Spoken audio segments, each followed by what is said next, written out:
আসসালামু আলাইকুম। আশা করি আপনারা সকলেই ভালো আছেন।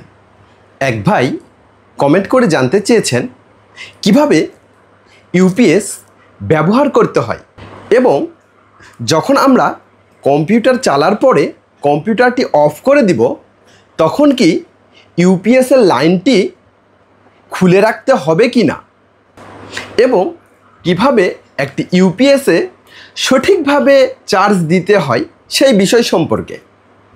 তো আজকে আমি খুব সহজভাবে আপনাদেরকে এই বিষয়গুলো বুঝিয়ে দেওয়ার চেষ্টা করব।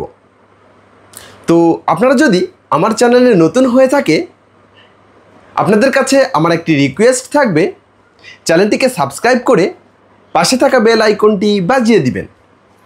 তো চলুন কথা না বাড়িয়ে বিষয়গুলো সম্পর্কে জেনে নেওয়া যাক। প্রথম যে পয়েন্টটি ছিল সেটি হচ্ছে, যখন আমরা কম্পিউটার বন্ধ করব তখন কি ইউপিএসের লাইনটিও অফ করে রাখতে হবে এবং প্লাগ থেকে কি ইউপিএসের লাইনটিকে বিচ্ছিন্ন করে রাখতে হবে? এটির উত্তর হচ্ছে না। কারণ যখন আমরা কম্পিউটার ব্যবহার করতে থাকি তখন যদি বিদ্যুৎ থাকে তখন আমাদের কম্পিউটারটি সম্পূর্ণ এসি লাইনে চলে, আর সাথে সাথে অটোমেটিকভাবে আমাদের ব্যাটারিটি চার্জ হতে থাকে। সেক্ষেত্রে যখন আমরা কম্পিউটারটি ব্যবহারের পর অফ করব তখন ইউপিএসটির লাইনটি অফ করে অর্থাৎ প্লাগ থেকে খুলে রাখতে হবে না এবং আলাদাভাবে এটিকে চার্জ করার প্রয়োজনও হবে না। এখন কথা হচ্ছে, তাহলে ইউপিএসটিকে কখনোই কি আলাদাভাবে চার্জ করব না? হ্যাঁ, করতে হবে। তাহলে কখন করব?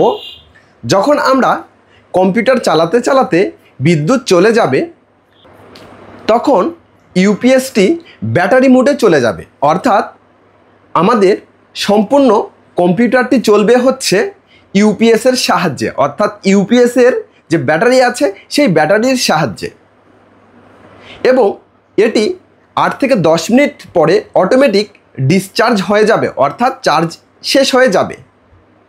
কিন্তু সবচেয়ে দুঃখের বিষয় হচ্ছে যে এই ইউপিএসটি আবার ফুল চার্জ হতে সময় লাগে 10 থেকে 12 ঘন্টা, যা দীর্ঘ একটি সময়, আর ব্যাকআপ দিচ্ছে মাত্র 8 থেকে 10 মিনিট।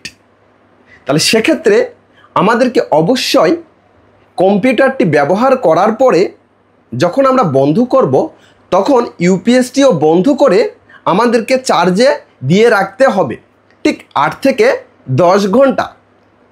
তারপর যখন এটি ফুল চার্জ হয়ে যাবে তখন আমরা এটি অফ করে রাখব।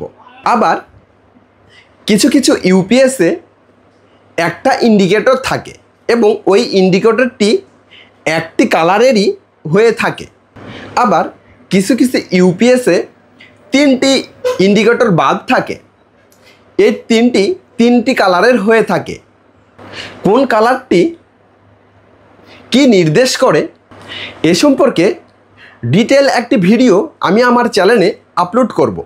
আশা করি সেই ভিডিওটি দেখলে আপনারা ইন্ডিকেটরগুলো সম্পর্কে সঠিক তথ্য পাবেন এবং ইউপিএসটি সঠিকভাবে চার্জ দেওয়ার তথ্যগুলোও জানতে পারবেন।